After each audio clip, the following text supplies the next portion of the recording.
guys, alam niyo na kahapon, umulan. Nung lumabas ako papunta ng trabaho guys, kaya yun guys, nandito ako ngayon guys sa labas kung saan umaaraw, umiinit, wag lang umulan guys. Nako, alam mo naman. 'Di ba? Yun nga guys, nandito ako ngayon kung saan ako nakaupo. Dito lang din naman ako.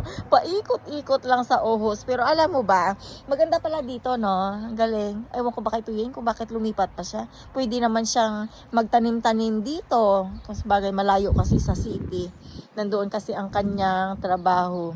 Ang kanyang, yung may-ari ng restaurant ay ito. Yung boyfriend niya. Tapos yun, nasa city.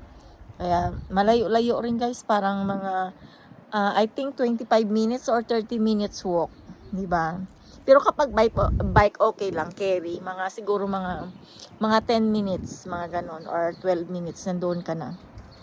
Kaya dapat sa kanya mayroon siyang bike para easy na lang kasi mahirap maglakad. Alam mo na, maglalakad kang layo-layo tapos napaltos pa yung paa ko dahil sa bike. Ay nako, kasalanan ng bike, alam mo na, yun. Ayun, punta kami dito next week. Mamimitas kami, alam mo, punta tayo dun, mamimitas tayo ng cherry. Ayun guys, abangan nyo ang aming pamimitas nang hindi kami ang may-ari. Mamimitas-mitas kami. Ayun guys, kailangan na namin mag-walk. Ayan. Diba? Yung magagandang taga-Vietnamese, di ba? Ayun